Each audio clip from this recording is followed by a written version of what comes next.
Hey everyone, welcome to Free Assange Vigil 51.2. We are mere days away from our 1 year anniversary of the Free Assange Vigil series, and I can't freaking believe that. Um, I am Steve Poikinen. I am joined this morning by my co-host Andrew Smith and our guests Mark Lubers and Sean O'Brien, and I will get to that in a moment. But first, let's run down some numbers. Today marks 3,490 days of illegal and arbitrary detention for Julian Assange. 443 days since the WikiLeaks publisher was trafficked from the Ecuadorian embassy after being sold to the UK for a $4.2 billion IMF loan. 72 days until the second phase of Julian's show trial and rendition hearing. And that's an important number, and we will get to that in a second as well. 1,120 days of incarceration for reality winner. On the plus side, Chelsea Manning is enjoying her 106th day of freedom. About that 72 days until the hearings in September, Action for Assange is crowdfunding to get back to Washington, D.C. for all 3 of those weeks. We do have a GoFundMe up for that. If you can, please donate. If you can't, we get it, but please share that link. It is incredibly helpful that link gets out. And yeah, let's jump right into it. There was an indictment, a superseding indictment that came out this week, relating directly to the case against Julian Assange. And when you read the indictment, it sounds like you're standing in line at the supermarket and you picked up the trashiest tabloid that you can possibly find right by the checkout stand, and you started thumbing through it because it is salacious, it is full of bullshit and lies, and it is a complete distortion of history.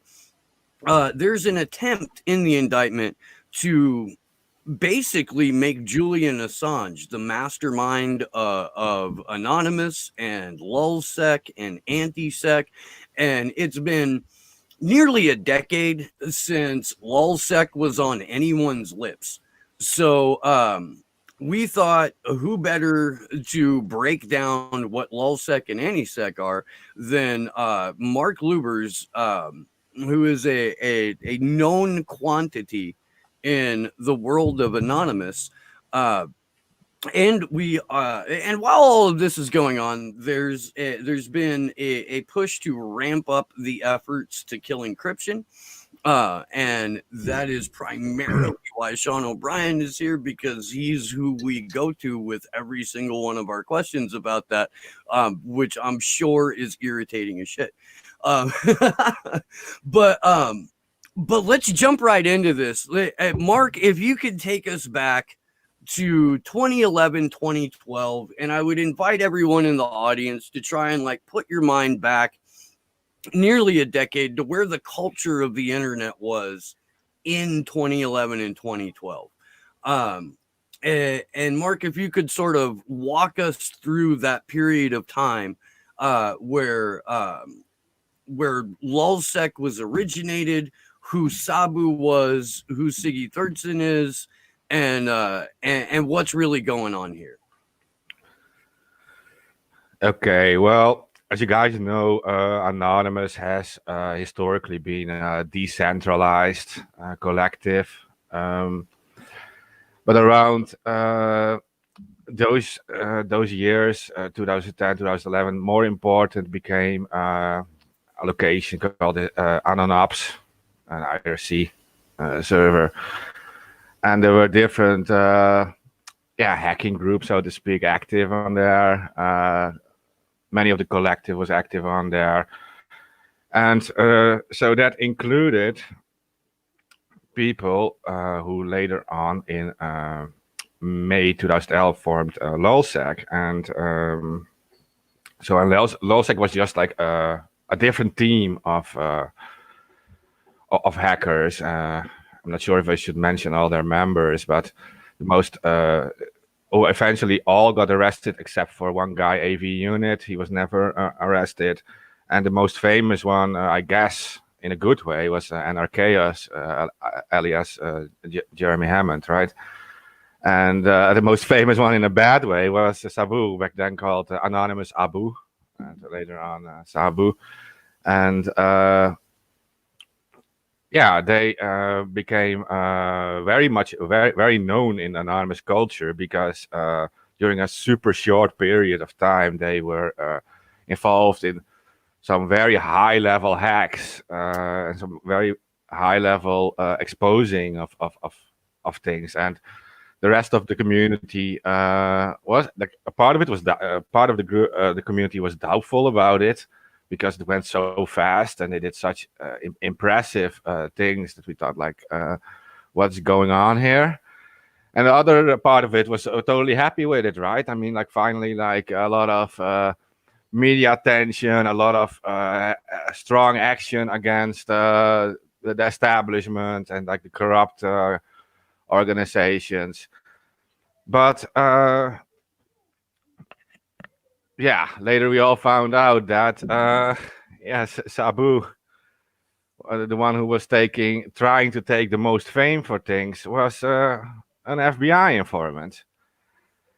And if you read in the indictment against Assange, then you already can see that Sabu was arrested. It says June 7th, before the whole process of supposedly communicating with Assange began.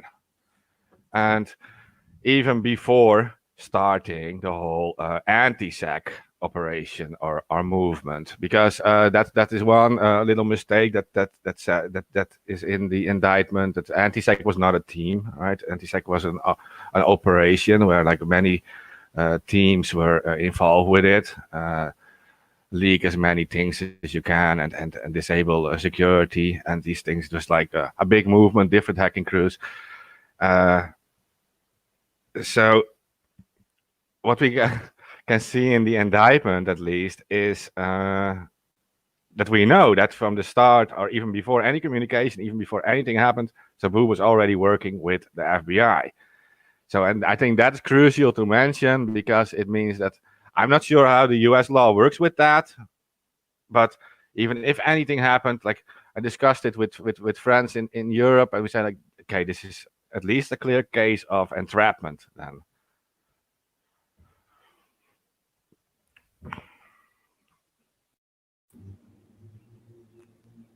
Crap, dead air. Hang on. Let me fix that. So here's what I dug up on U.S. entrapment law. There's two parts of it. Part one is you have to prove that it was the government that was committing the crime before it can legally be defined as entrapment. In this case, there is direct and hard evidence that the FBI was the culprit in these hacks, in that people were being used and basically like led by the nose by the FBI, coerced into committing these hacks. The second part of entrapment, which is going to be a little bit harder for the defense team to prove, is that the person who was being used had no previous criminal history, no ties with any organizations that committed acts of crime. And in that case, at least in Julian's case, it's going to be a little bit rougher road, because there was some time spent in Australia for computer intrusion, and there's the nature of WikiLeaks in general is to receive documents that may or may not have been obtained extra legally. So I don't know if you have to prove both parts. One, clear cut and very simple. Yes, the FBI was the organization that encouraged not just the hacking of Stratfor, but all of the hacks that subsequently took place afterwards. Sean, I'd like to get your thoughts on this, because you've done a little bit of studying up on it, and you were, at least around and active on the internet when this was happening. So I kind of want to get your take as well. Sure. Well, as everybody's saying, or everybody here is saying, it's a pretty transparent attempt to tie Julian to issues that he basically has nothing to do with. Whether or not these things could be considered entrapment, I think, that case is going to be hard to make. Traditionally, the FBI is able to do pretty much whatever it wants in investigations. We've seen that again and again, especially when we're talking about technology. So, for example, there have been a number of cases where FBI has undermined Tor or the Tor browser, which is an anonymity technology, right, to catch people. They've hosted, child pornography servers, in some cases, by some estimates, being the largest hosts of that material, to basically entrap people. And whatever one thinks about catching pedophiles, obviously, most 99.99% of people, think pedophilia is wrong. It doesn't mean that the FBI should be doing this stuff, right? There was an FBI sting recently in Mexico with sex workers, right? Where the FBI itself, their undercover agents were participating in the sex acts with the sex workers. And that still didn't completely derail the charges against folks, although some of that was dropped. But long story short, we're talking about the last few years, right? You go back in history and you look at COINTELPRO and all these things. The FBI is going to get around the entrapment part. Where Anonymous is concerned, where LulzSec is concerned, look, that was almost a decade ago. And it was a time period when we started having real, what people now call hacktivism. Folks passionate about certain issues, being able to do things like a denial of service attack or a DDoS, distributed denial of service attack, and do it for reasons of political action, free speech, and so on. So you bring down a web server and you're making a point with that. LulzSec is a little different in their approach, to put it mildly, and I'm sure Mark is happy to talk about that. But they do it for the lulz, right? So primarily. I still think there's something of a political action there too. All of this has very little, if nothing, to do with the type of mission, the type of movement that Assange has been a part of his entire life, or at least his entire internet-based life, which has to do with transparency of information, right? WikiLeaks was founded on principles of democracy, right? Transparency for the powerful, right? And those kinds of issues have, barely any resemblance to the kinds of things that Anonymous and LulzSec were doing. It's obvious here, and I joked about it a little bit on Twitter, that they're throwing whatever they can at the wall. They're trying to blame Assange like he's some kind of supervillain, because it's a long time ago in internet life, and this has all been shrouded anyway. A lot of it's gone down the memory hole. It's very easy to, toss these accusations at Julian. And it's not dissimilar to what was in the last indictment, right? Where they were making outlandish claims that the sharing of a hashed password, right? Hashed information, meaning obfuscated information, just the sharing of that information and talking about the possibility of cracking it, right? That was the action that led to supposedly a conspiracy, right? So I think, the Justice Department is trying what they can. I also think what's interesting about the shift to talking about Anonymous and LulzSec is that we will likely see, in my opinion, groups at least calling themselves Anonymous, doing political actions now. Around the big anti-racist movements we have going, Black Lives Matter, etc., and it's now a global movement. That's actually a point that I wanted to bring up to talk about for a second, to get your and Mark's opinion on, Sean. Because the way I see it, whether this did or didn't happen, Sabu was an FBI informant. The whole thing's bullshit to begin with. But I think trying to put Julian and Anonymous in the same sentence together in people's conversations and on people's feeds, what it does is, in a moment like this where Anonymous is acting in solidarity with the anti-racist, anti-police brutality, anti-tyranny protesters, It's a way to try to smear Anonymous by using the 10-year-long propaganda campaign that's been used by Julian, or used against Julian, to where the rape charges and all that, people will see Anonymous and then they'll see associated with Julian. And if they're not well informed, or if they're heavily propagandized, they'll put those two together. And instead of thinking Anonymous, the anti-racist fighters that are trying to stop the expansion of a global police state, they'll think, oh, they're led by a rapist. So to me, it's a way more so than indicting Julian on another bullshit charge, which I don't even think that they can do at this point. It's a way to smear the name Anonymous with the pre-existing propaganda that existed around Julian's name. Yeah, I mean, I think that's a pretty astute observation. That is sort of, the more that I think about it, it seems to make more sense that what's going on is exactly that, right?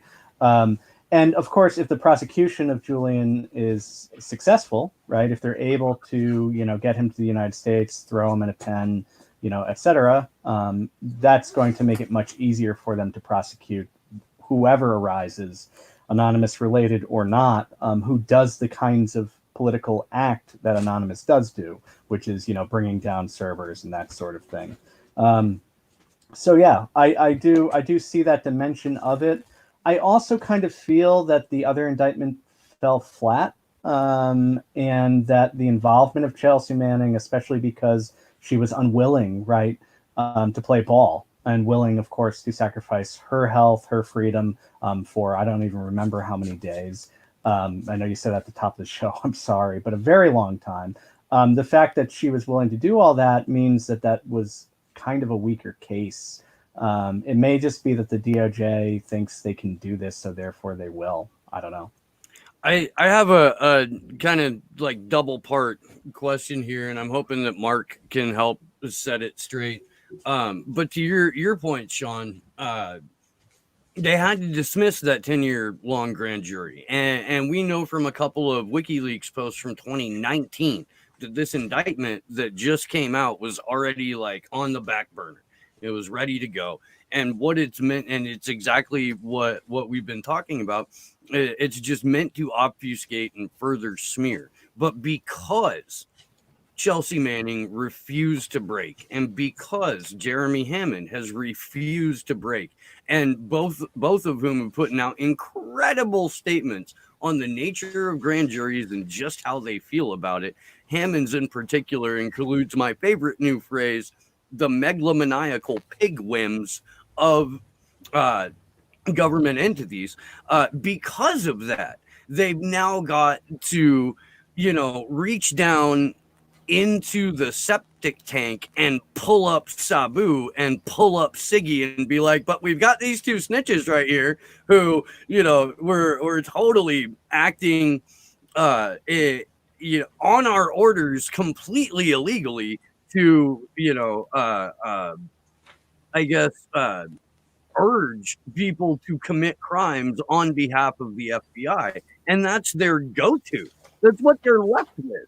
Is we've got snitch 1 and snitch 2 who had questionable character before they ever touched a computer. In Siggy's case, he was touching children way before he was touching a computer. And that's their star witness now. It is insane. And to the point about Anonymous helping out people who have been protesting, who have been trying to stand up over, extrajudicial police murder and exactly what they have going on. Mark, I've been asked a number of times now if the people who are saying we are anonymous are the same people who were saying we are anonymous then. And my understanding is if you are in favor of anonymity in the digital space for private citizens, you are anonymous. There's no test you have to take. There's no handshake you have to learn. But I think it would ease some of the minds of the curious if they knew that some of the more established Anons were still participating in these ops. Okay, see, that's the perfect point you're making. That anonymous tactic is not a group. Like it doesn't have members or leaders. Like the idea of anonymity is a method of protest, right? It is a way to keep you safe and also at the same time amplify you if you do something. If other anons see you're using these hashtags or using similar symbolism, and in that way we are amplifying each other, but technically it is just a method of protest. So, and that is what is important in this indictment too.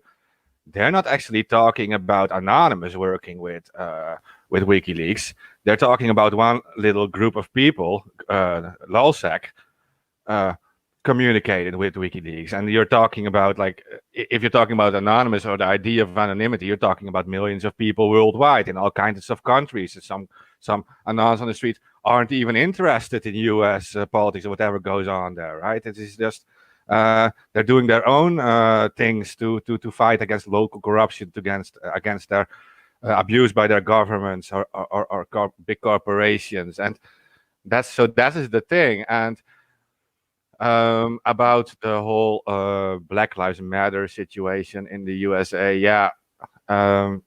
Historically, anonymous activists help amplify people who need it, right?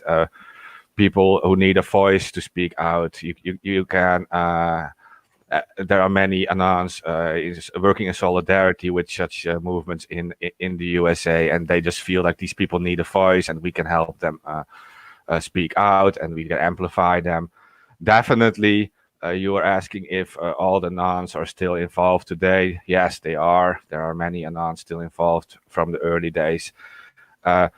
Myself back then during Operation Payback, I'm not going to put anything illegal on my back, but I did help set up mirrors for WikiLeaks, right? I don't know if people remember this or were around back then. The WikiLeaks site was actually being attacked by huge denial of service attacks by the USA mainly, we assume, and so it was necessary for people to set up mirrors for WikiLeaks. At least this was the idea, so the website couldn't be taken down. So what WikiLeaks did was they made available a backup of the site, the entire site, and everyone who wanted to help could just set up their own mirror for the site. So many of us did this, and I think you can still find a list of mirrors. It's a few thousand mirrors eventually were set up for WikiLeaks, and so it was it was impossible to take it down anymore, right? By anyone. It became decentralized, so to speak, and that was actually one of the powers of Anonymous and of decentralized activism. And WikiLeaks chose that way of moving too, and that is a very important point to make, that the concept of anonymity is the actual idea. And that's what also is the statement of many anonymous activists. Like, this idea makes you bulletproof, right? Because if you are anonymous, then people can't, if they don't know who you are, they can't arrest you, they can't intimidate you, they can't harass your family or whatever. But it is also a thing with WikiLeaks, if you are submitting data as you're a source for materials, it is in most cases necessary to stay anonymous. And well, look, I'm going to jump in here for a second real quick, Mark. I apologize for interrupting, but if you right now, and Glenn Greenwald was making this point yesterday, right now, if you go to the Washington Post or you go to the New York Times, they have a section on their website for how you can leak material to them securely and anonymously. So the idea that only hackers or only bad guys or only criminals want to be anonymous is absolute garbage. Like, right, the paper of record, right? The Gray Lady, the New York Times, most trusted name in news, wants you to leak to securely, because source protection is still a right that is granted to journalists. And that is ultimately one of the things that the US government is trying to take away from us, is source protection. Also happens to be one of the credos for WikiLeaks. They're trying to murder investigative journalism in broad daylight in front of billions of witnesses. And we are all witnesses to this, so it's up to us to stand up and say, no, I'm not going to let you murder investigative journalism.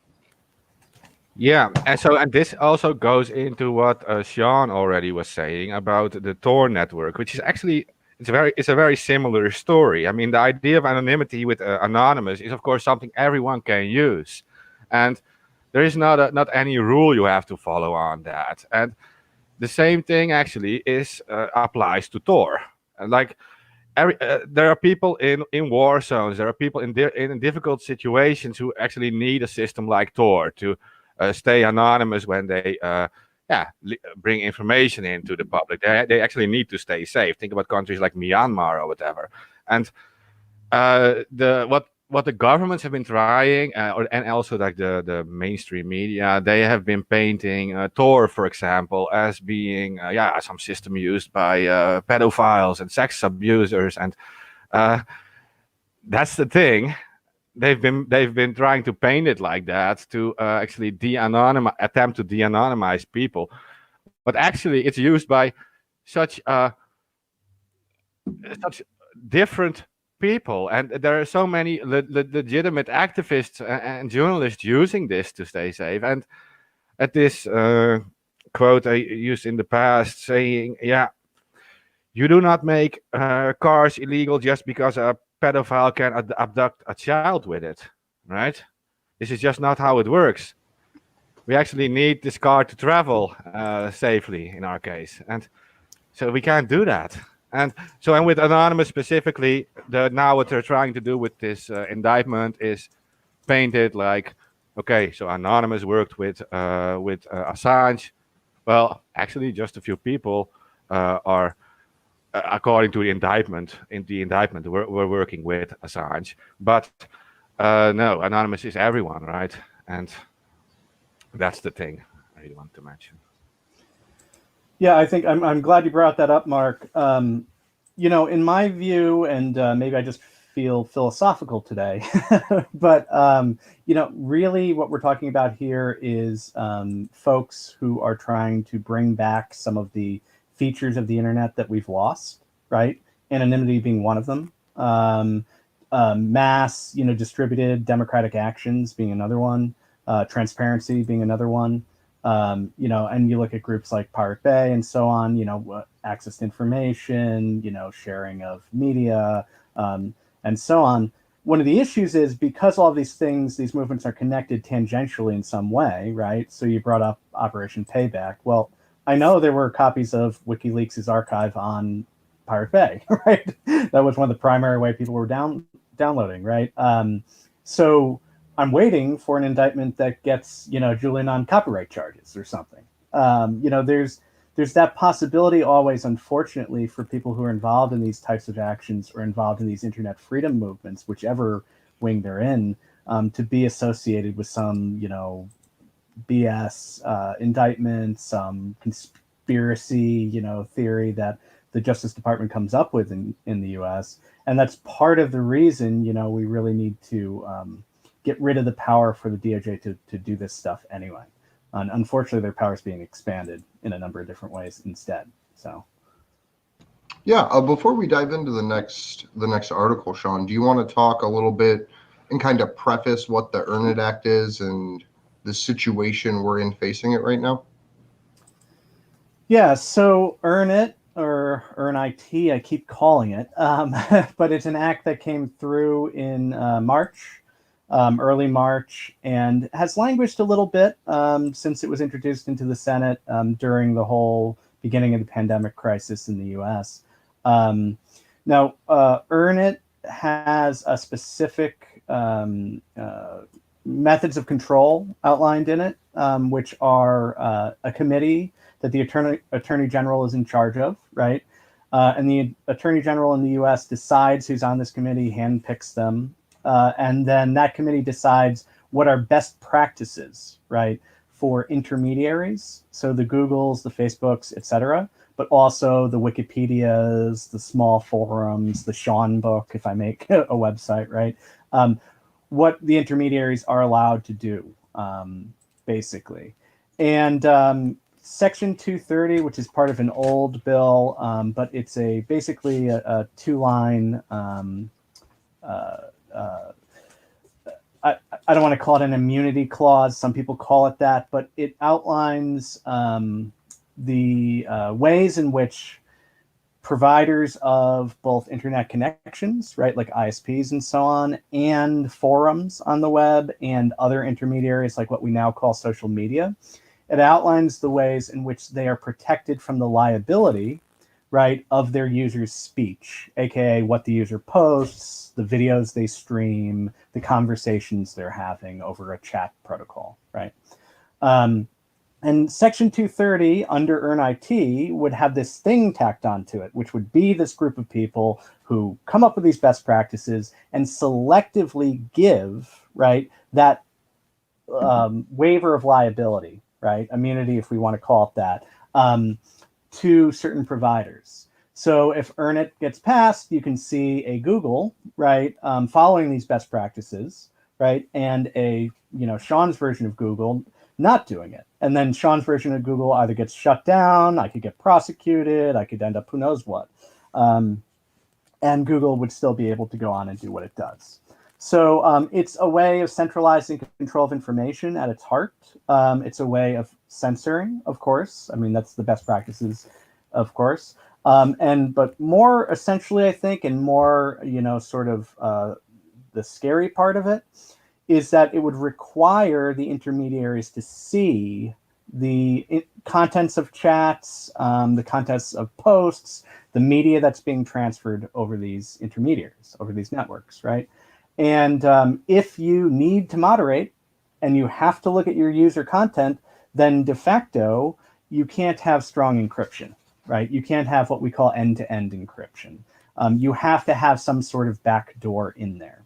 So EarnIT did not mention encryption at all, but the current update to that bill, which we can get to, it's a separate bill, but it does the exact opposite. So we basically have a two-pronged attack where one bill is sort of looking at the regulatory model, or at least the moderation aspects, and attacking encryption in a de facto sort of way. And then the other one is attacking encryption in a de jure, by law sort of way. And we can go into that. We actually can go into that because it's in our show doc for today. Josh, if you could go ahead and pull it, and then I want to circle back after we go through this and pull up Kevin Gastola's thread. But this is the Sputnik one, correct? Or am I tripping? So let me pull that up as well. God damn it. And before I do a deep dive into this, Mark, what's your opinion of this? Have you looked at what's going on in the US right now, RE encryption and our regulatory sort of push against it?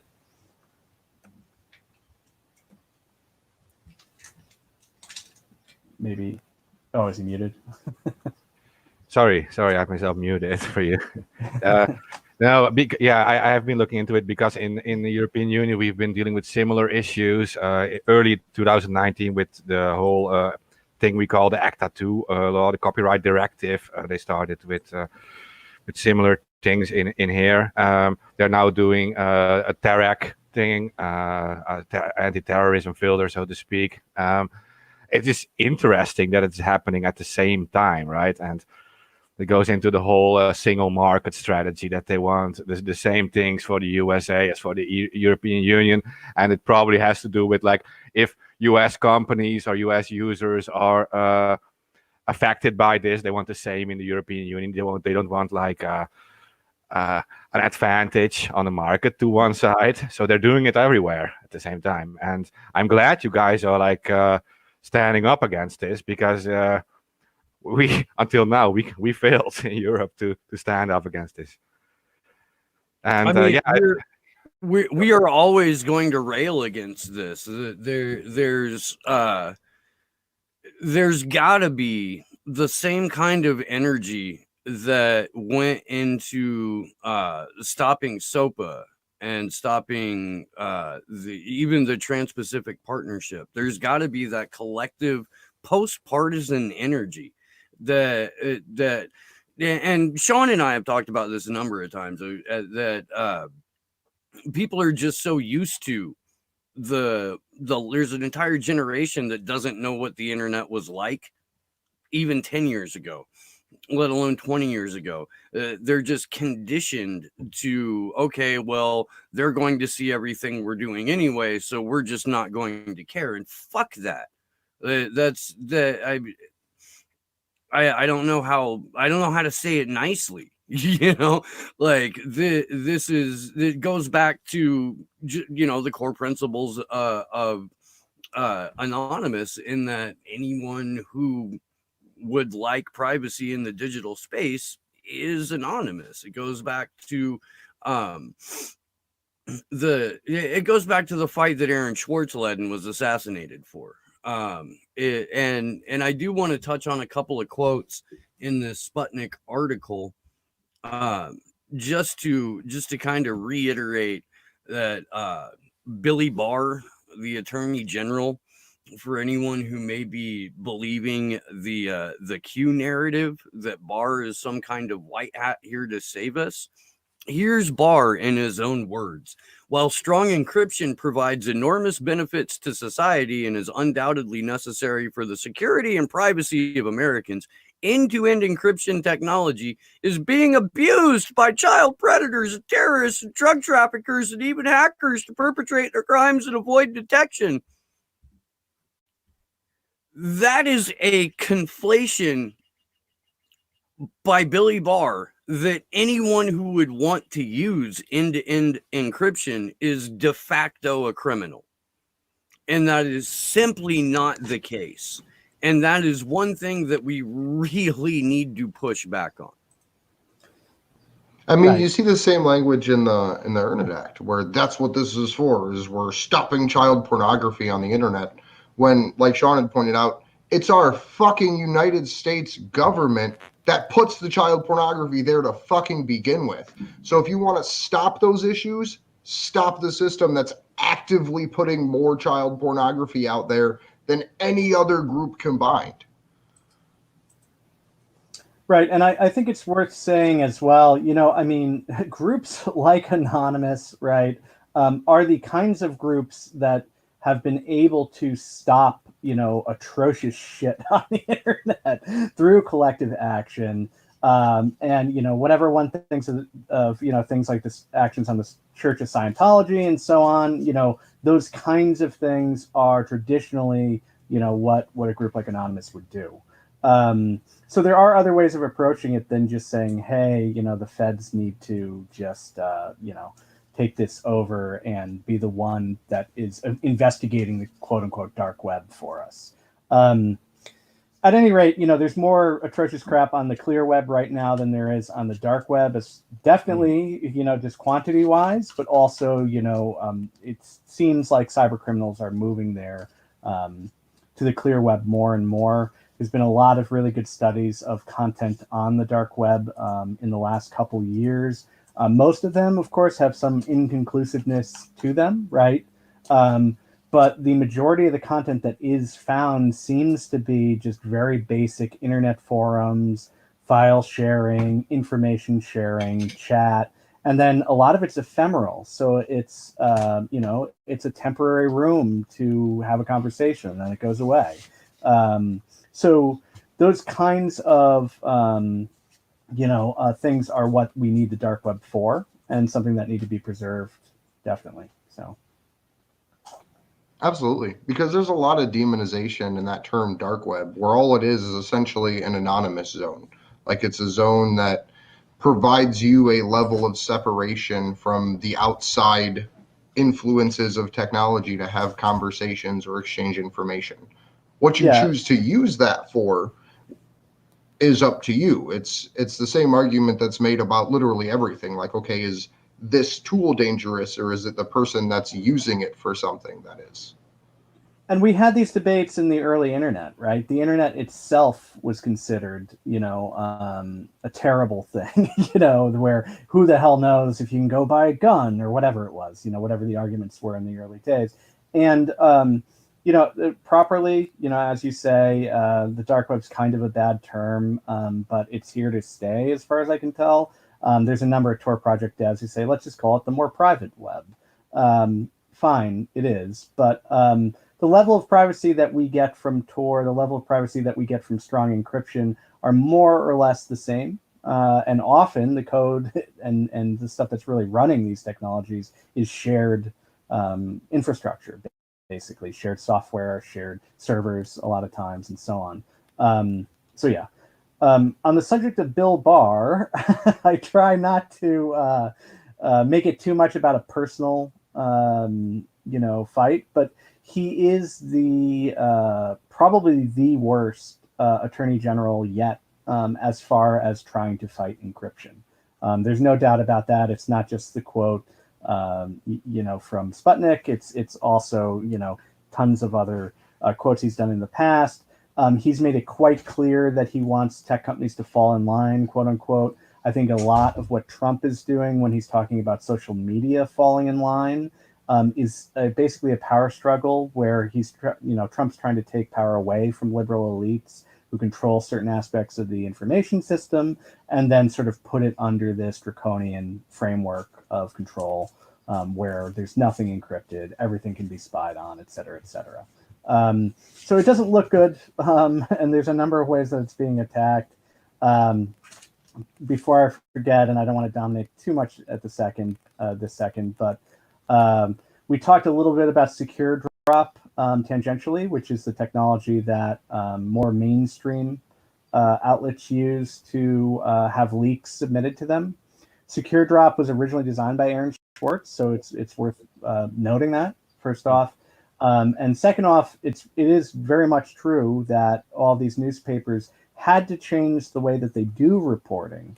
They had to do that because leaks became a powerful force in the information system, and those leaks became a powerful force in the information system precisely because of WikiLeaks, right? So, I mean, WikiLeaks really did change the way journalism is done.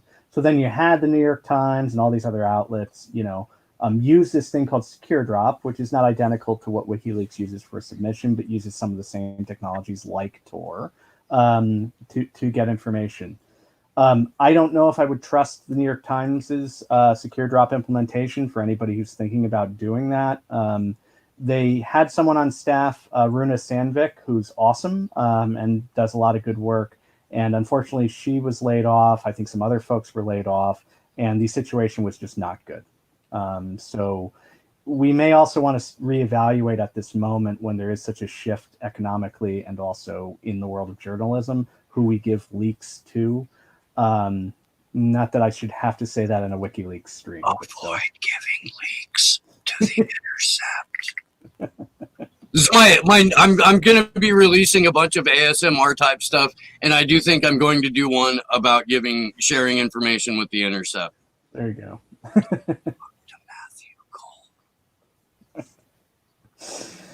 So just to remind people a little bit before we move into the second half about what's happening with William Barr right now.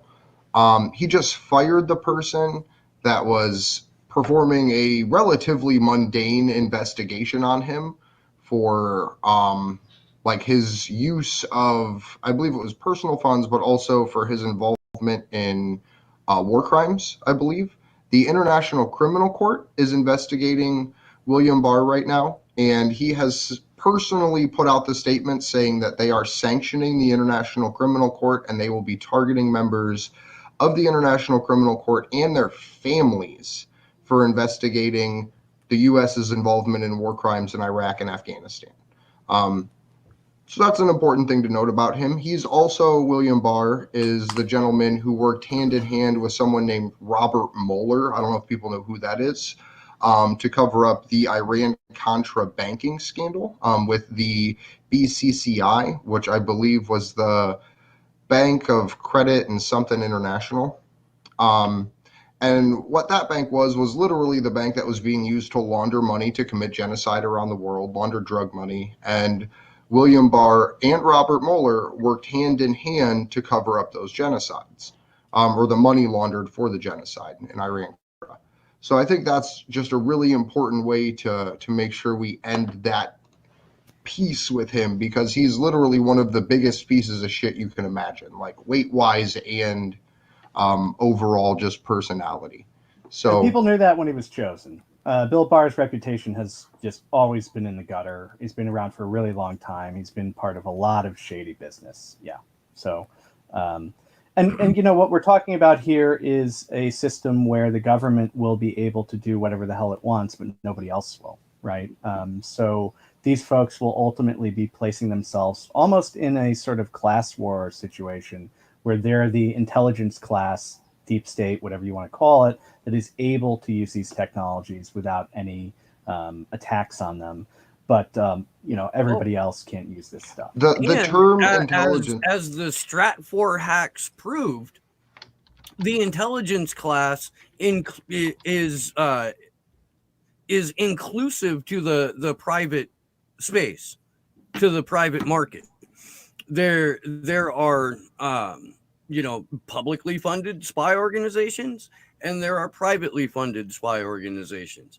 And the fact that we have things like fusion centers where it's sort of a meeting of the spies in coordination with private organizations, public intelligence outfits, and local police departments. That's how regular people and activists get fucked with. That's how Black Lives Matter activists get fucked with. That's how student organizers get fucked with. That's how we get fucked with. If you are a private citizen and you want to speak out against your government, no matter where you live, there's going to be a convergence of public and private sector agencies that set aside their personal differences in order to take you out. Yeah, and so I have a lot of experience with this sort of dimension of it. So it's well known, and you can read about it. And I recommend people who are interested in sort of this intelligence industrial complex, or whatever you want to call it. We're seeing massive growth of private sector military associated, right? Think tanks, intelligence agencies, research and development firms, even sort of more startup-y things. We're seeing a tremendous growth of that. We'll see what happens with the economy tanking right now. But the area to look at in the United States is the area around Washington, of course, but specifically McLean, Virginia, and Tyson's Corner. These places are basically the intelligence agency's version of Silicon Valley. And, you know, it's no coincidence that you have things like, you know, a giant Amazon center being in these areas. You've got all the Boeings, you've got the Booz Allen Hamiltons, you've got MITRE, right? You've got all these groups there. And, you know, I visited quite a few times. I've been to some events down there. It's very interesting. You know, obviously, I haven't been blacklisted or blocked yet, but you know, you can get a real sense of how casual it is. It's just business as usual for these folks. You know, it's not something where everybody sort of has this idea that it's like, you know, seedy spy organization. And no, these people are just going to work every day. They feel like they're going to the office, and then they come home. And I think you get that sense when you listen to people like Snowden, of course, talking about Booz Allen Hamilton, you know, but you don't necessarily get that sense unless you either listen to that stuff or talk to folks involved. You know, you can go to a bar in McLean, Virginia, or, you know, a hotel there and have a conversation with somebody, and you'd be surprised the information they give up, which is why smart journalists spend some time down there. And B, you know, the cavalier attitude towards the things that are being done, the programs that exist and the military developments that are happening is pretty shocking. So yeah, it's worth pointing that out. Another thing is, of course, and this is something that is bothersome to me, but you know, these cybersecurity field, as we now call it, right? It's an actual field, is filled with this sort of military infiltration and intelligence agency infiltration. It goes all the way down to the lingo we use when we're talking about threat modeling and OPSEC and these kinds of things. That's coming from that military group. And, if you're a cybersecurity person and you're looking for work, you will have people reach out to you who are part of these agencies, especially the jobs asking for security clearance, right? And they may be doing it through some startup or through some private entity. And it just goes on constantly here. It goes on in Europe. It goes on in Israel. It sounds like a great opportunity for a well-placed mole. Yeah, hypothetically, I've already ruined myself. Freedom fighter. I've already ruined myself that way. One can hope. One can hope there are a few. Not that I would ever advocate treason against my government. Okay, on that thought, let's talk a little bit about. I'll re-summarize a little bit, especially for the people just turning into the stream. You've got Section 230. Section 230 allows intermediaries a large amount of leeway as far as not having liability for the content their users post and things people say and things people share on an internet platform, right? On a website, etc. You've had a number of attacks on it over the years of different forms. The two latest attacks are a thing called Earn It. The main thrust of it is that it attempts to build a basically board of people chosen by Bill Barr and the DOJ, and those people will decide best practices, and only the sites that follow these best practices will have that sort of immunity from the content that their users post. Everybody else is screwed. That threatens to break encryption because you'd have to moderate very strongly. And to moderate very strongly, you'd have to look at the contents of what people are doing. Okay. Now we have something that's even worse, right? And this attack is just extremely brazen. And it just goes to show how there's sort of a two-pronged thing going on. This one's called the Lawful Access to Encrypted Data Act. So no clever acronym, but it has the word encrypted in it. And it does exactly what it seems to say, except for let's hope it doesn't become lawful. The idea is that basically there will have to be backdoors in all encryption schemes. It requires that the government, a government commission basically will look at the encryption technology and the encryption implementation that providers put in place. And if they decide that it is technically possible, right, to put a backdoor into that thing, even if Silicon Valley says, hey, it's not technically possible, it would ruin XYZ of what we're trying to do here, it would ruin the actual privacy of our users, et cetera, these folks would say, well, you know what, too bad, then build another version of that implementation. Right, so it gives them the power to literally review your scheme, your implementation of encryption that you have for your users. And if the government decides that they want a backdoor in it, and you say it can't be done the way we're doing it now, they say, too bad, build something else. So it's as bad as it gets, and it goes at the heart of the issue here. Now, for folks unfamiliar with encryption, it's thrown around a lot. Just to talk about one version of it, but the one that's most relevant here, asymmetric encryption, meaning you have two encryption keys, a public one and a private one, right?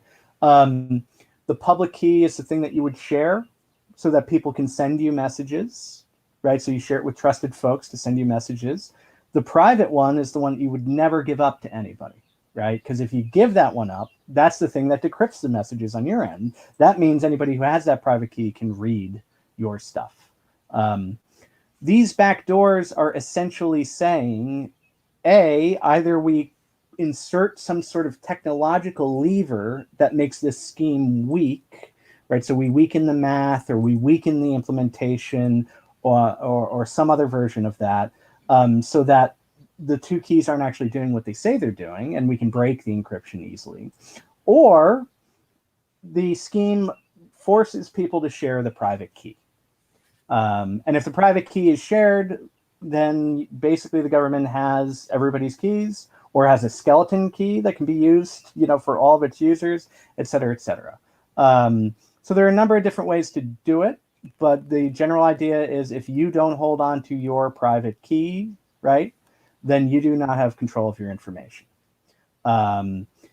End-to-end encrypted services that are serious about this, right, the signals, et cetera, have a number of ways for this to be done so that the service itself cannot see the contents of the communication. If you use GPG/PGP email, right, it's very clear what's going on. You have your private key on your computer. Nobody else has it, right, unless they steal it from you, and et cetera, et cetera. So there are a number of ways in which we know how to do this. It is the thing that powers commerce around the world, right? Which is one of the reasons when this style of encryption was being challenged by the US government in the 80s and 90s. One of the reasons it was made legal to do it, right? They lifted the restriction on what they call export control, was because of banking and commerce. There was an opportunity here for people to make literally billions of dollars off of the internet. So the US government said, well, I guess we better allow this. Now we're in a world where, these companies are established. The way in which they do commerce is established. The way in which users are funneled into very few centralized services and very few providers is pretty well established. So the US government is clamping down. And my fear is actually, not only that this gets passed, but B, that all of the big tech companies just fall in line. And there are a number of different ways they can do so. Like I said, they can weaken the scheme, they can build a purposeful backdoor, they can come up with the most complicated sort of request system they want. But the bottom line is they'd be giving over your data to the US government, either by request or potentially in a dragnet constant surveillance way. So. Hey, I do have a quick question, if I can, for you. Yeah. So here in Europe, we had protections for communications between users on phone lines that also applied on the landline internet, right? And they had to respect privacy between communicating users who were working on from a landline, and that is why they had this whole signal intelligence program, SIGINT, because wireless communication was available to them. They could intercept it because it did not apply to wireless communication, these privacy rules. So that's why they focused on that. But I wonder, are there any protections in the United States still on phone communications? Because they could technically apply to the internet too, I think, if it's done through landlines. Yeah, so my understanding is that federal wiretap laws are so undermined by national intelligence frameworks that they're pretty much useless. Potentially, they can protect your communications on a landline and even cell phone communications in some cases from a targeted investigation, let's say a sting operation by the police, a local police department. Potentially. I mean, we know there's a number of different ways where that's circumvented, cell site simulators, et cetera. My understanding is that the feds, it's pretty much hands off. And there are a number of different mechanisms to do that. Just as with the Julian indictment, they sort of choose what they think is going to be the best mechanism for getting the information they want. Of course, we know about the PRISM program and the mass surveillance programs of the NSA, but we also have entire departments of both the NSA and the CIA that are focused on targeted intelligence. And that targeted intelligence has very little limitation if you can prove some sort of national security reason. And the bar for that's really low these days. Characterizing either, me or my counterpart somewhere as a national security threat is not very hard. Probably just talking on this stream is enough, right? Oh yeah, you're well fucked and far from home, buddy. Right. I don't the amount of Kevining that has taken place on this show from like day one, there's been a clear effort to tamp down the success of these vigils. There's a guy in the chat right now who is letting us know just how poorly Twitter has considered us. They won't let us stream on Periscope. We've had to go to D Live and we've had to go to Rockfin. Big shout out to Rockfin, by the way. I think they're a far superior platform to YouTube, but people haven't figured that out yet. So we're still broadcasting on YouTube. I kind of want to circle it back to the indictment because there was a fantastic Twitter thread that Kevin Gostola, friend of the show, friend of the Vigils, excellent reporter from Shadowproof, has a couple of different shows of his own that he does where he highlights whistleblowers. Just a fantastic guy all around. He put out a great thread. There's a deep dive into this. Is there a way for us to see this too while the audience sees it, Sleepy Josh? Nope. Okay. Okay. Well, perhaps that's the route we should go because I would like the guests to be able to take a look at it too. Okay, this is my fucking computer is not letting me control right click to open the freaking thing. Yeah, the cloud server is being weird. You have to copy the whole link. God damn it, Sleepy Josh. Of course. Well, just a quick comment to Mark then, while we've got the air here. I guess the correct thing the correct framework to put this in, though, where wiretap law is concerned, is that this may change the way that intermediaries, aka corporations, right, big tech, and other organizations operate so much that it's sort of besides the point whether the wiretapping is allowed. If you are using Microsoft Office and using Office Online, and Microsoft is caching everything in a way that the government can search it whenever they want, Microsoft can search it whenever they want, right? And, you know, I mean, it may be that we don't have to rely on the traditional levers of, you know, wiretapping or indictments or FISA requests for that information to bite someone. So there have been a few comments about how, well, the DOJ can't add new charges. It's too late in the game for them to add new charges, blah, blah, blah. They're not adding new charges. They're simply expanding the scope of the computer crime conspiracy charge. And that's where all of this comes into play. So we're going to take a look-see. So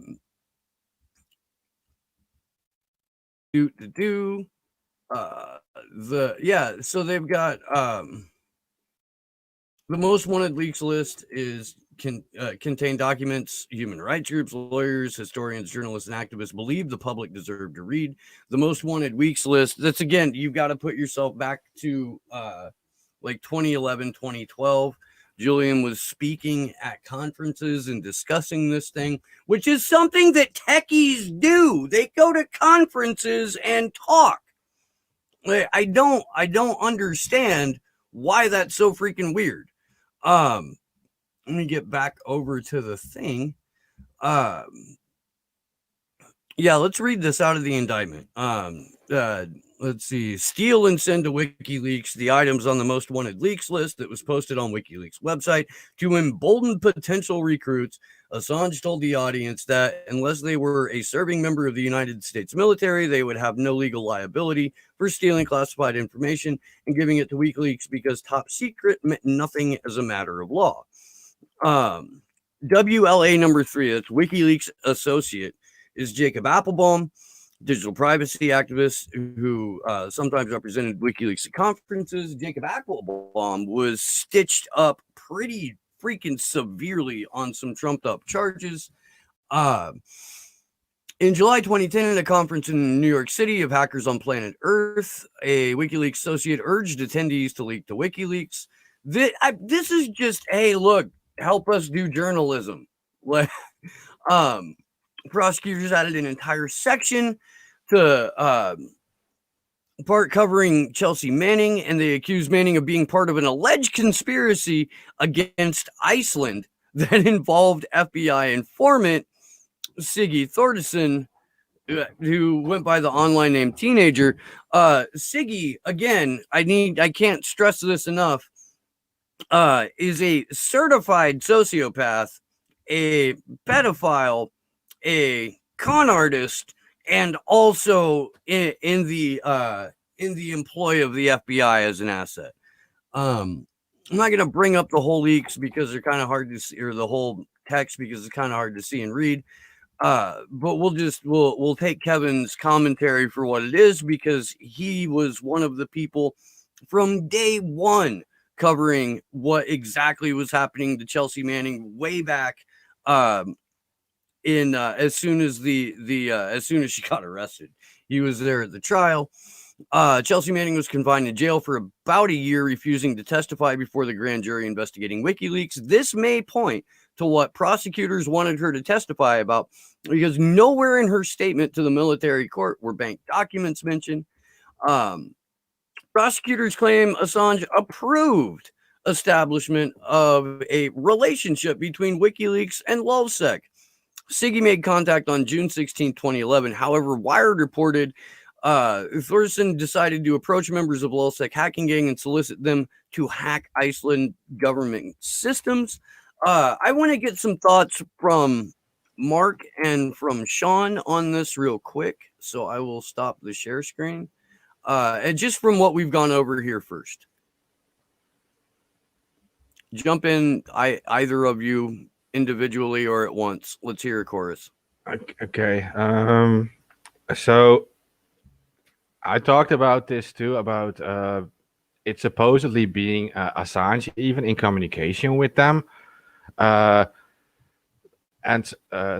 someone who knows a lot about it, I shouldn't mention his name, but he said at least 14 people had access to the Assange moniker back then. So we can't even be established that it's him at WikiLeaks communicating.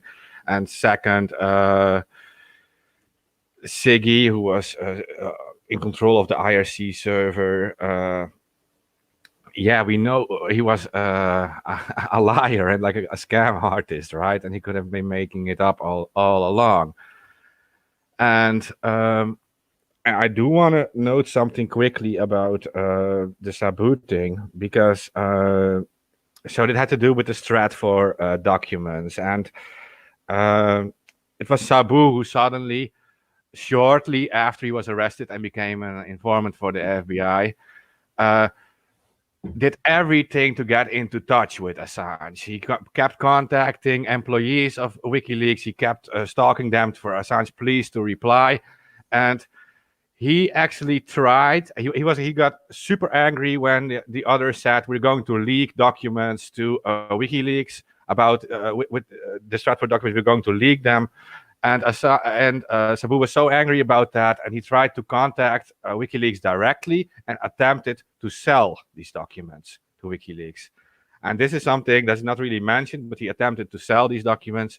And the others in LulzSec, they got so angry about that, they decided to leak everything to the platform anyway, for free. That is pretty much what is a better representation of what happened. So that just real quick. And I also want to say something about Chelsea Manning, that this, they said Assange helped her to decrypt hashes. Well, it literally mentions Chelsea Manning using a Linux operating system to like get access to the hashes on Windows computers in the military. Now, the encryption is on those Windows computers is it has two parts. The encryption key has two parts, and in the indictment too, it says only one part was delivered to Assange. So even if you and later on he supposedly, by the way, this is we don't even know if it's true, but And he then delivered a message back to Chelsea saying that we were unable to decrypt it. Yeah, but they only received one half of the key in the first place. So nothing of that. There wasn't even delivered a valid hash to Assange. Only one part of the Windows key was delivered to Assange, supposedly. So there had never been any decryption in the first place. Okay, so those two things real quick. Yeah, so on on that point, you know, first off, I was joking, and maybe I shouldn't, but I don't know what to do anymore these days. But I was joking that the previous indictment was criminalizing Linux because of the way it's mentioned. Sure. No, I mean, that's a good joke, and it's also fairly accurate. Yeah, it's unfortunate, right? And the second one is you're 100% right about that hash, right? The issue is that it sets a very dangerous precedent where, you know, selling mathematically obfuscated information in any form can be spun however the U.S. government wants to for an indictment. You know, how do we even know, as you correctly point out, exactly what went on? You know, if I don't have a copy of the hash and the hash had two parts and et cetera, for all we know, the whole thing's junk and bogus anyway. And talk about an easy way to do entrapment, right?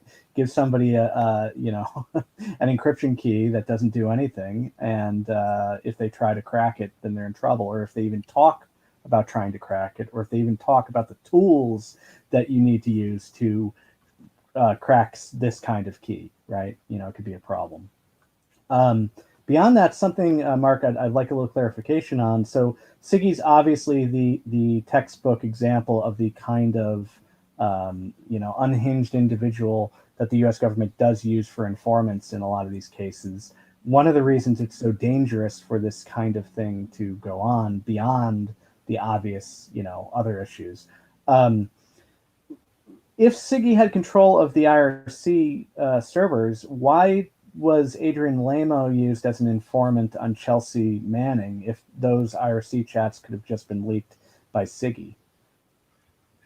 See, and that's the perfect question, I guess. So, and that goes into the thing that we know that this new indictment, already in 2018, Yahoo News posted an article about this, and they were already expecting this to happen, right? And they said, like, we have, the DOJ has access to over 100,000 chat logs of these conversations between them, and we're expecting that the DOJ is going to do this new indictment thing.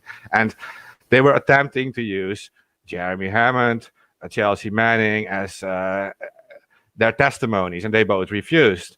But clearly, they didn't trust Siggy's testimony at all. Like, they would have used him from the start. But it is only now that these other two refused that they're now using Siggy. And the thing is, personally, I think they don't trust him at all. They're using it as a last effort thing, because suddenly they're using him. And we even, like, when this new indictment was released, we even thought they're using Sabu as to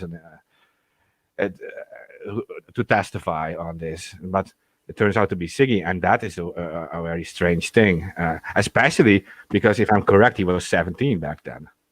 He's not even an adult yet, and.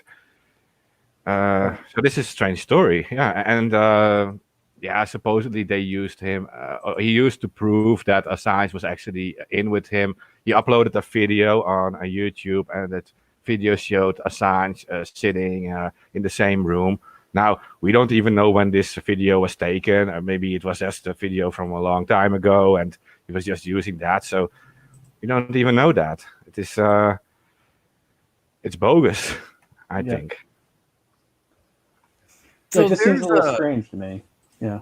And this has been brought up in chat too, but there's another part to this indictment where they're trying to criminalize employees of WikiLeaks for the assistance that was given to Edward Snowden when he was you know, doing the best that he could to not get thrown into a black hole in the US for leaking documents, unfortunately, to The Intercept.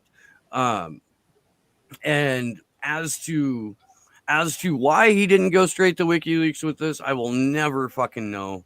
If anybody has an answer to that, please share it with me. And that the panel, the guests, whomever. But there is an effort to throw more dirt onto Edward Snowden in a part of this too. And it speaks to the level of desperation of the Department of Justice and the Trump administration because this information has been available, at least in the case of Sabu and Siggy, since 2012. In the case of Snowden, it's been available since 2014. If they wanted to bring this information to light, they had plenty of time to do it in the original indictment. Choosing to do it now, when there have been slowly, but definitely with impact, movements growing, not just in the grassroots activist community, but Lissa Johnson and Doctors for Assange specifically has really put pressure on the UK government and members of the UK Parliament for a compassionate release for Julian Assange, because he is in the Guantanamo Bay of the United Kingdom, stuck 23 and a half hours a day in solitary confinement. When he's with people, he's with at least 4 people in a very cramped space. There is the virus running through Belmarsh prison. People have died from it. They're on a skeleton crew because people have been self-isolating because they either have it or don't want to get it. And that kind of pressure and the awareness that organizations like Activism for Assange, yes, but a number of others worldwide, this kind of, I guess, information sharing community that we're a part of has really kind of brought people back into, holy shit, they shouldn't be doing this to this guy. And so now they're trying to, I guess, hide the fact that this is a pure political persecution of an individual, with the end result being the destruction of investigative journalism. And they're trying to focus on these quote unquote cyber crimes. And because people, regular people, including fucking me, don't know a lot about this stuff, people are going to hear, oh, cyber terrorists, that's bad. I don't like that. I don't want that. So I'm going to go ahead and side with the U.S. government on this one, including every freaking liberal who has been cheering on the Trump administration and the Trump Department of Justice while wearing a pussy hat and saying Orange Man bad. Hope that wasn't too convoluted. It felt convoluted. I'm sorry if that was convoluted. It's okay. I enjoy the soliloquies, man. It's really needed, seriously. On the subject of Snowden, really quickly, my reading of history and my understanding from what I know is that Snowden wanted to make sure that the information went through more mainstream channels, and understood that contacting folks like Greenwald and Poitras would eventually go to other journalists in more mainstream areas. And it did, right? Barton Gellman and some of these other folks. That all said, everything Snowden did was not perfect. And for example, he famously mailed, hard drives in the mail. I've seen a story, and I have to dig it up to find it. But my understanding is one of these was like hidden in a tree, one of these boxes that was mailed out by Snowden. Straight up Revolutionary War style, where you stick your message in a hollowed out tree. Yeah. That's right. Oh, I'm from Connecticut, so I know all about the Charter Oak story. But anyway, I'm from Indiana, I know about that, so I'm pretty impressed with my knowledge of U.S. history. Just want to share that with you. I'm doing a great job today. Nice. So long story short, I actually use some of these cases in class. I talk a little bit about the way in which Greenwald was contacted. Snowden had to teach Greenwald how to use PGP, GPG, right? And there's actually a Vimeo video out there still with Snowden's voice, which I can post in my Twitter feed, I guess, if I find it. I should be able to find it.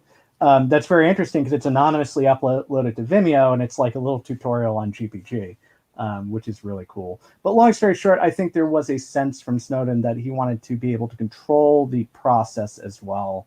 And going to WikiLeaks at that point, I don't think would have allowed him necessarily to do that. Now, who knows? I can't necessarily say.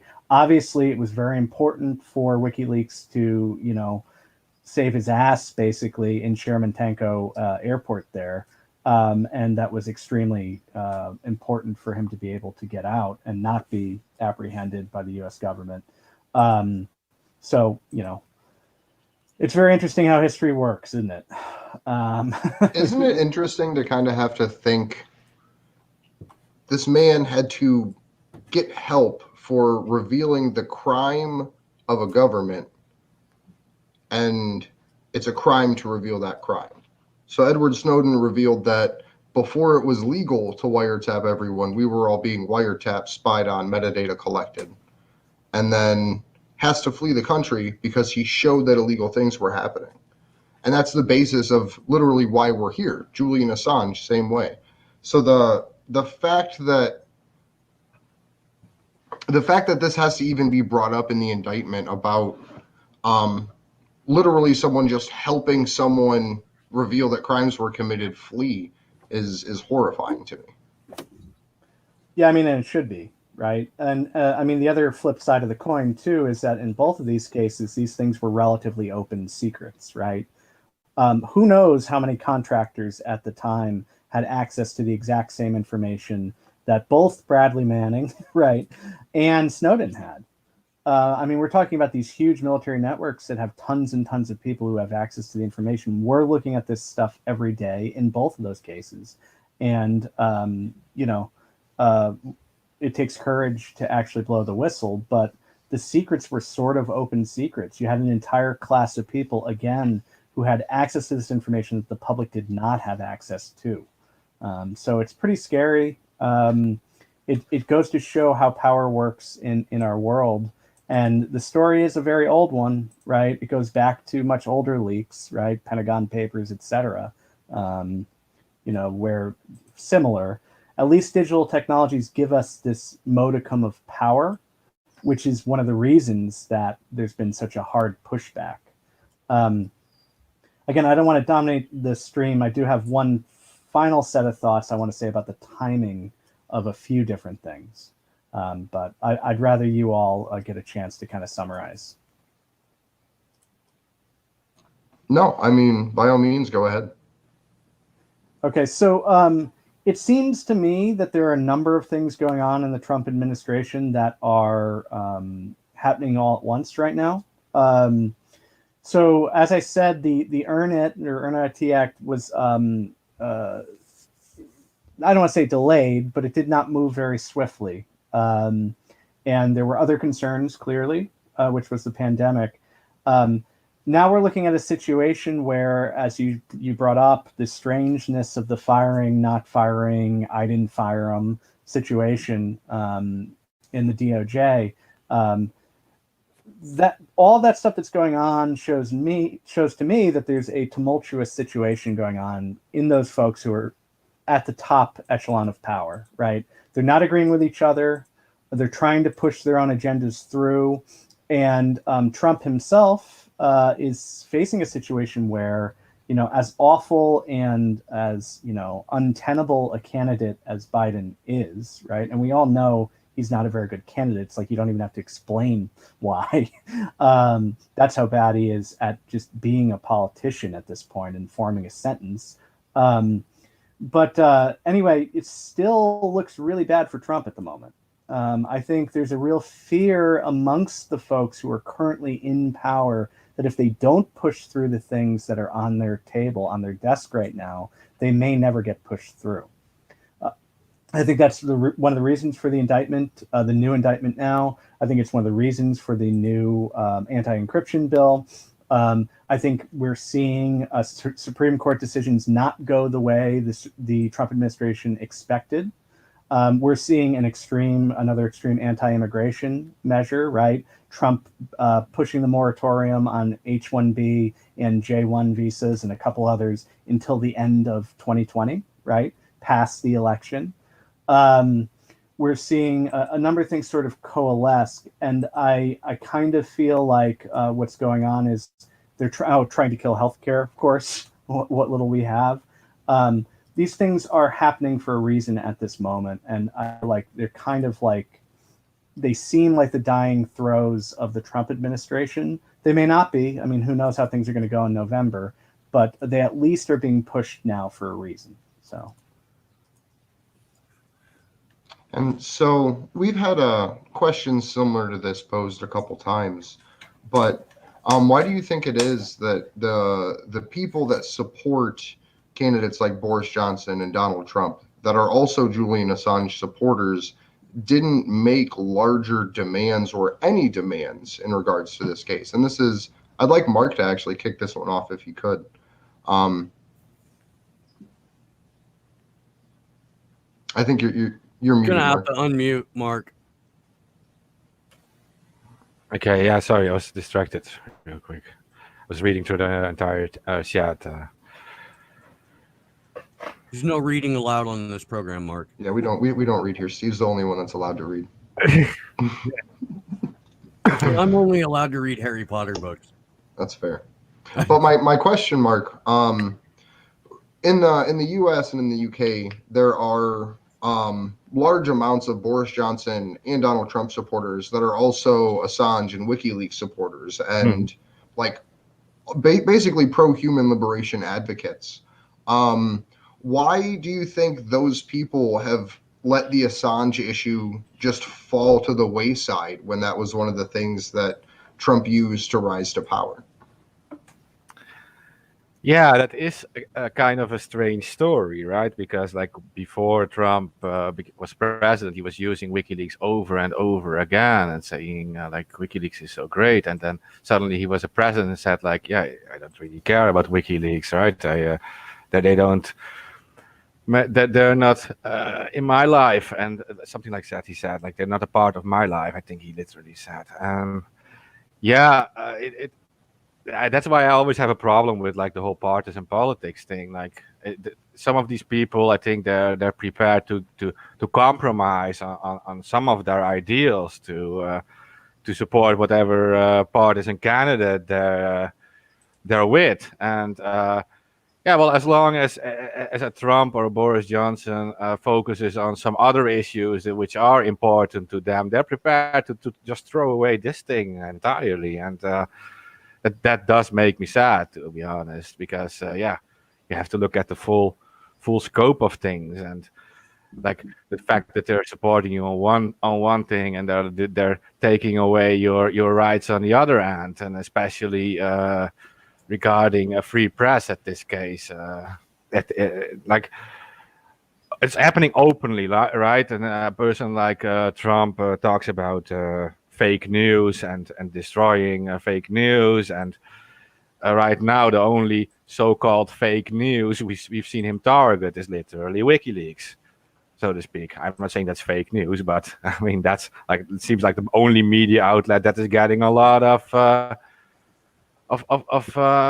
firepower on it against it. So that is that's strange, and the supporters of these candidates should realize that seems that they've just been fooled by election rhetoric again, as happens so often, and that when candidates get to power, they will betray them and just move a different path. And so to all these supporters, I would say like, you have to think about what's actually going on, and free press is crucial in a democracy, as long as you still call it that. But it is crucial to hold people in power accountable and to get the true picture of things. And if you allow that to be taken away, then you're lost. You're never going to get the real story about whatever candidate you're supporting. And Yeah, so that is my opinion about it. I mean, for the rest, it's just sad. And yeah, but perhaps many of these, so to say, pro-Trump supporters back then were just very happy with the whole DNC stuff. They were happy that Hillary was heard by WikiLeaks and that some emails were exposed. And then when that whole story is over, they don't really care anymore, because that specific thing got a lot of mainstream media attention too, and it was actually used in the campaign. And maybe they're not even following what is actually going on right now. Yeah. So our good friend and my little sister Taylor Hudak had like 18 billion questions at the beginning of the show, and I do want to make sure that some of those get covered. One of which being, do you guys like, what's the, upon reading the indictment, is it not just crystal clear that LulzSec and the anti-sec were FBI led operations? I don't personally believe that the entire concept of anti-sec was FBI led, but it is pretty clear now that LulzSec was at that point already FBI led, because Sabu was like at least attempting to put all the attention to him. And that is also, then you're also faced with another question: what was the actual reason that all the media was covering this back then? Because all the media suddenly was interested in Anonymous, I want to say, like in the hacks by LulzSec. And then you can like argue, yeah, perhaps that because they were already aware Sabu was compromised, that they were already preparing to run with the whole story about finally taking down Anonymous or LulzSec. And they were already preparing for this whole thing. That's why they gave it attention, just like put like a huge bullet into the so-called bullseye of Anonymous. So that's the thing. But the entire anti-sec movement, of course, there's like so many different hacking crews were involved, and some are openly also. That's also important to mention. Some crews in the anti-sec movement openly distanced from whatever Sabu was doing, what the crew was doing, and that had to do with internal fights, and also some defacements happened. Maybe I should mention Team Poison and their struggle. They defaced the website and actually put out like a whole message against Sabu and LulzSec back then. It is there were always like fights, and the anti-sec thing, that is like a movement and not like one crew. And the indictment makes it look like it is like one crew ran by Sabu or whatever, but that is not true, of course. That's fair. That's fair. I'm getting a lot of chatter in the chat. The anti-sec had nothing. It was not FBI led. There are people that are very, very adamant about that. So my perspective on this, and I think it's important for us to keep a historical perspective. And now I'm a relative outsider. I only know what I see and what I'm told by people I trust. But it seems to me that if we put this in the context of intelligence movements, put this in the context of the way that, social movements, we put in the context in the way that intelligence agencies infiltrate those social movements, right? It seems to me that there are probably way more informers than we'll ever know about that exist. And some of them are revealed through their actions. Some of them start out as informants, back off from some of the stuff they were supposed to do, and then fade into obscurity. So there's a lot of really weird stuff that goes on. It's quite possible that just as, FBI, CIA, NSA does things like, especially the FBI, I should say, send agitators to a protest, right? These folks should be looked at from that sort of lens. Yeah, maybe there's a desire, right, to do something like break stuff or whatever that can be easily inflamed, in a group. but the agitator is there to make sure that that happens, or to try to get the folks to do those things so that it's easier to apprehend and stop the movement. So that's sort of my sense of this whole Sabu thing. It seems like there was never really full control over his actions any more than there was full control of any of the folks involved in these sort of sordid stories, right? And that's just the way it works. And it's really unfortunate because you have to constantly be looking over your shoulder, but even having an understanding of trust and threat models and things like that doesn't necessarily help. So yeah, and you see it again right now. You're saying like the media benefits from pushing some kind of narrative that there is like an official thing within Anonymous, and that this is like the core of everything, and we take that out, and everything is lost, everything is destroyed. Full Anonymous is infiltrated, and now, right now, you see it again, like with the whole Black Lives Matter protest and the support coming from Anonymous for these protests. The media immediately started to cover it, like, Anonymous is back, and the official Anonymous Facebook page released a message and against the police departments, and the official page did this and this, calling for action. Yeah, but everyone already knows there isn't any official Facebook page for Anonymous. There are thousands and thousands of Facebook pages and thousands of Twitter accounts. And so immediately they're already looking for a bullseye, and it's very possible that at some point, maybe months from now, they will going to arrest whoever is behind that Facebook page and say, like, we finally got Anonymous again. And second, the CEO of Anonymous put out a press release asking for all of the members to act in a certain way. Did you miss that press release that they put out? Yeah, like whoever is the CEO today did that, right? I mean, like, that's the thing, and that's what they actually actively use against us, and that is, but there's nothing true about that, of course. I mean, you have Anons in countries like the Philippines and Nepal, and they don't even aren't even aware of this, because it's just not like, it's just like, how many politicians can we name from such countries, and do we expect them to be able to name our politicians, our politicians in the US? Like, they're just not interested in it, and many of them don't even speak the language, English. So this thing is just a method of protest, anonymity, and that's what I reasoned before too.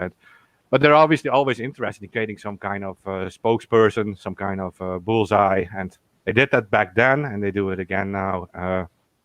There will be also, like, okay, there's many Anons in support of the whole Black Lives Matter thing, but there's also many Anons who are not in support of it, and it's their own decision to support whatever they want. I mean, it's up to them. So, yeah. And traditionally, the power is in folks, either the mass of folks not getting prosecuted, or the mass of folks not turning each other in, I should more properly say. So, yeah, I mean, you can't stop it if enough people are brave enough, and that's what we rely upon, right? Yeah, exactly.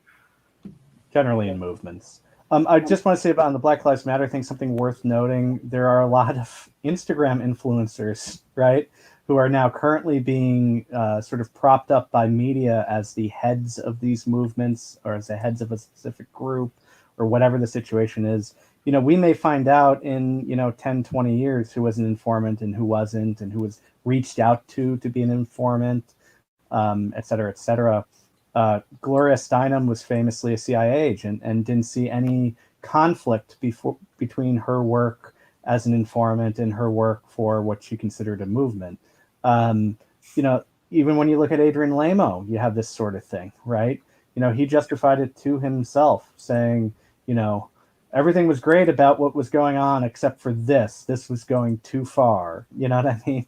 So the government relies on this sort of thing, and they're going to keep relying on it. And they even get the bonus that when these folks are revealed, everybody shits their pants, rightfully so. And it creates derision and mistrust in the movements that exist. How do you know that the person you're working with is not going to turn you in? So, the term I like to use for that specific instance, as you summarized there, is trauma.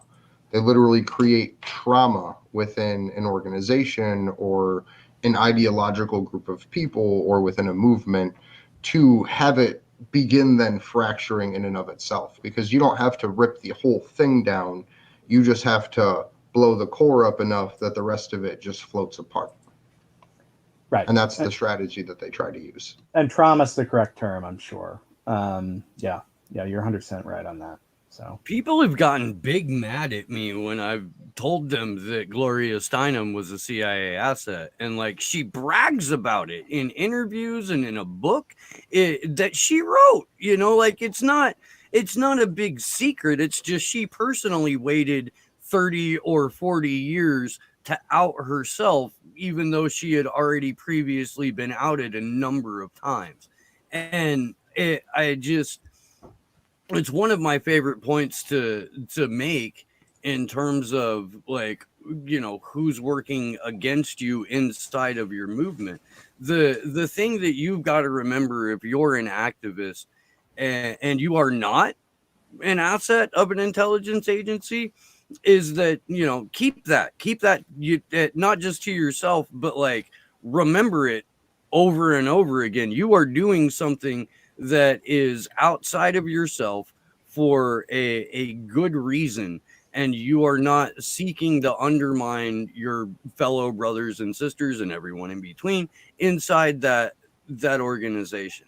There's always going to be some co-opting from the predator class. The predator class is always going to send agents provocateurs into your movement as it becomes successful.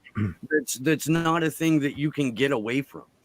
But there are a number of ways that you can counter it, and one of those certainly is not engaging in like interpersonal trauma, or, you know, people are going to start shit. Ignore that shit. When people come to smear you, ignore that shit. You are a better person than the person smearing you.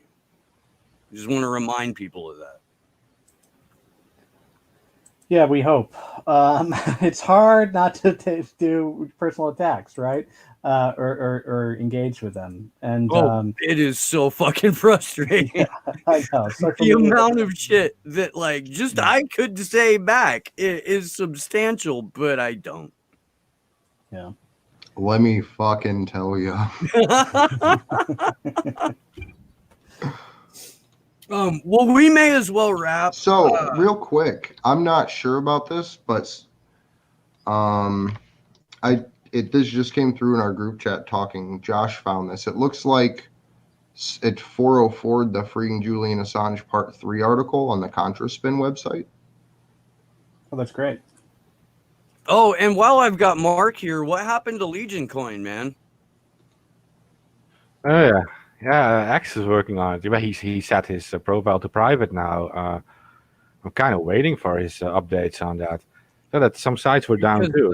The link for that is 404 too, and I fucking paid decent money for a Raspberry Pi just so I could start my little adventure into fucking cyber or cryptocurrency. Yeah, no, I have to ask him what is up with that.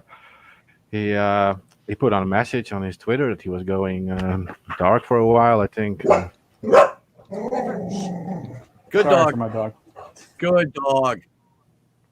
He is a good dog. Maybe he will be back again, X, so I wouldn't worry about it too much. He's always been into that whole crypto thing, and I think he seems to love it, so I was suggesting to him that we could actually use it perhaps to help with arrested activists, like some people who are scared to have their identities known by certain people, that they could actually help, like, for example, arrested activists and donate in crypto to some lawyers, perhaps helping these activists. So yeah, that's the thing. I liked the Legion Coin idea. We have to wait for X, I guess. I mean, he'll be back.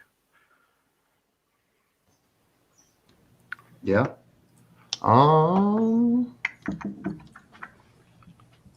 I think that was most everything we had to touch on today.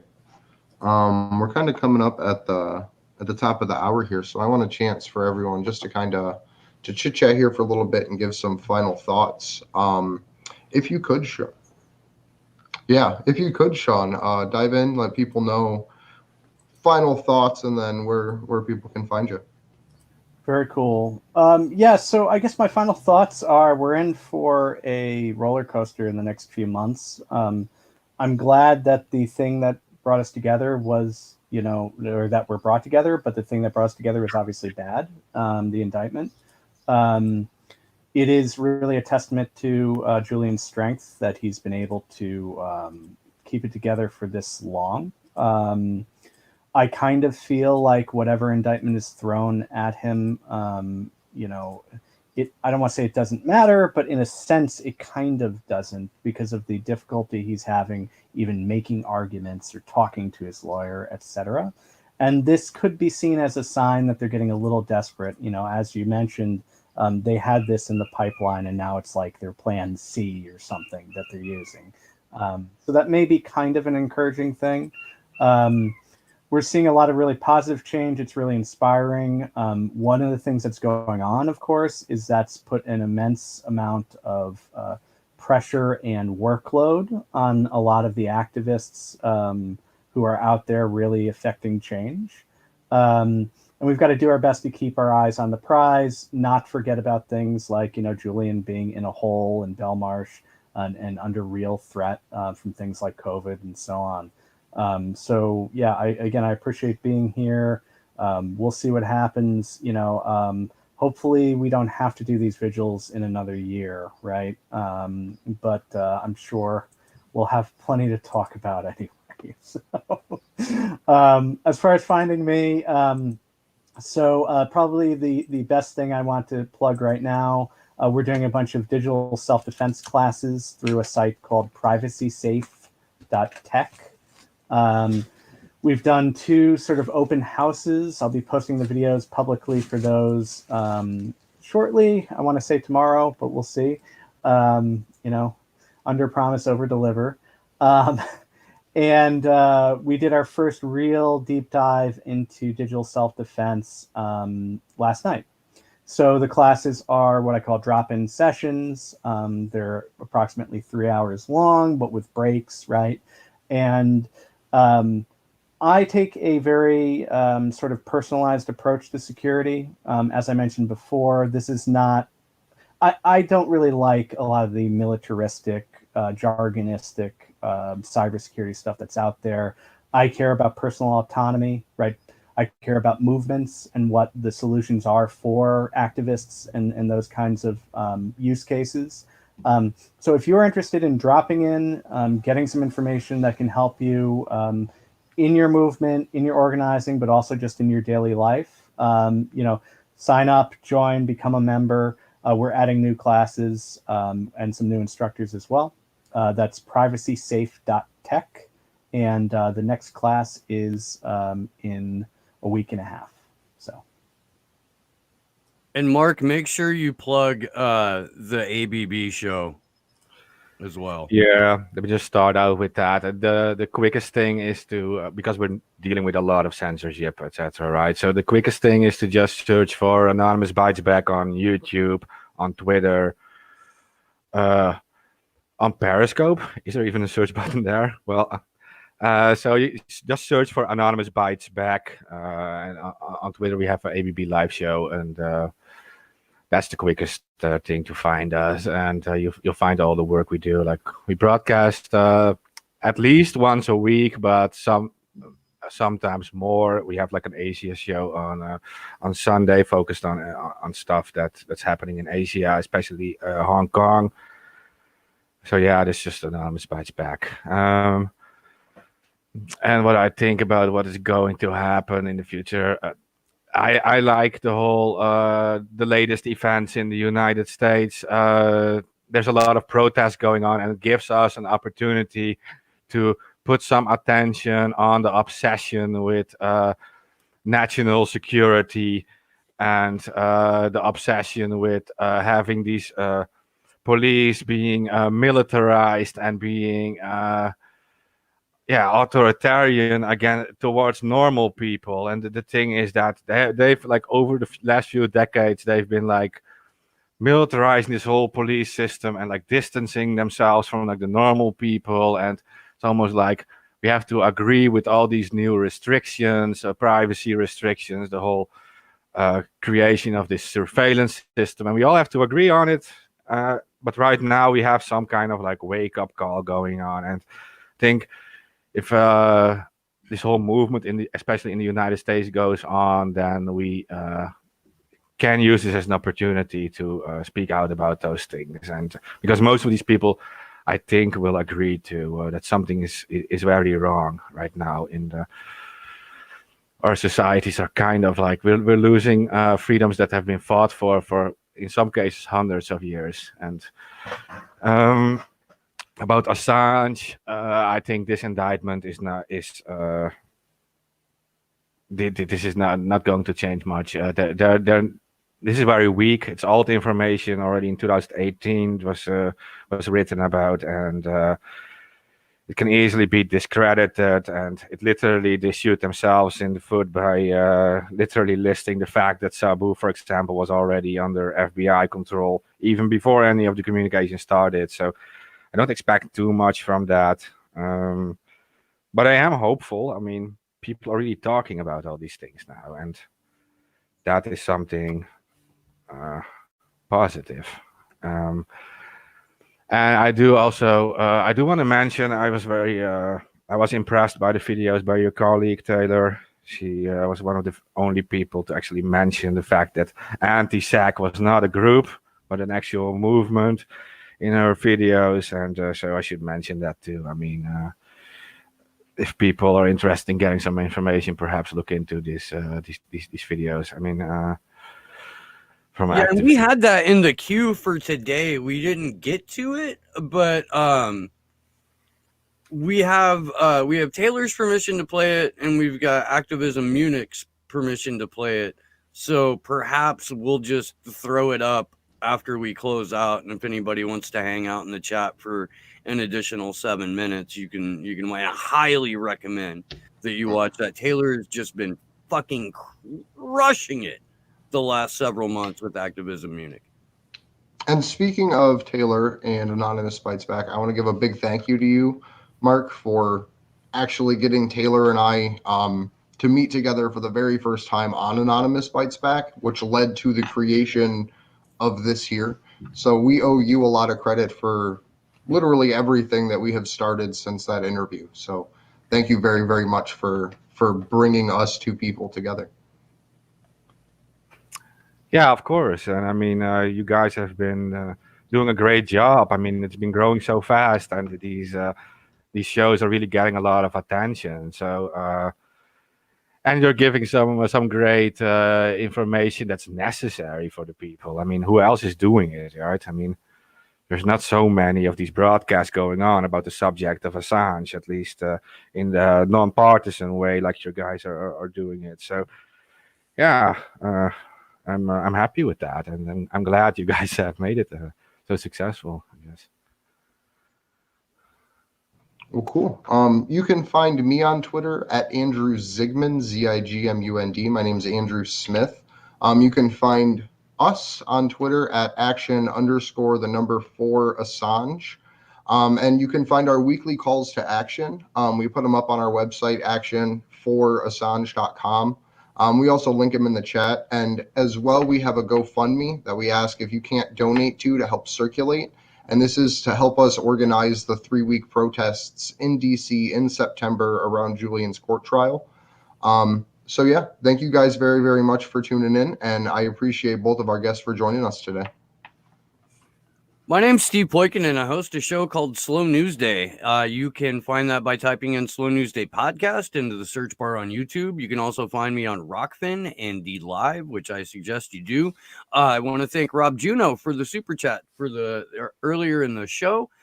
We love you, Rob, and everyone in the chat crew. You guys are fucking amazing. It blows my mind that there can be 40, 50, 60, 70 people in a chat and nobody is like sniping at each other or going at it. It's just a giant cuddle puddle, and I appreciate it like every single time. I really do. Big thanks to Mr. Sean O'Brien and to Mark Lubers. My co-host Andrew Smith, Sleepy Josh on the ones and twos, and Mean Panda for the graphics. We love you guys very, very, very, very much. And yeah, we will see you Tuesday for the kickoff of Action for Assange's 1 year anniversary of doing these vigils. We've got some incredible guests lined up. And on Friday, July 3rd, in celebration of Julian's birthday, after we go out and do our independent actions, we are going to have a special live stream. If you are part of our Discord and you would like to be on the live stream with us, just hanging out, talking shit, celebrating Julian's birthday, let us know in the Discord. We're happy to have you. Both of you gentlemen that are here as guests today, also welcome to come on. We would like it to be a big ass party. So please do that. We'll throw the link for the Discord in the chat. You can also contact us directly. I am on Twitter at Slow News Day Show. And yeah, till next time, y'all. Good luck to us all.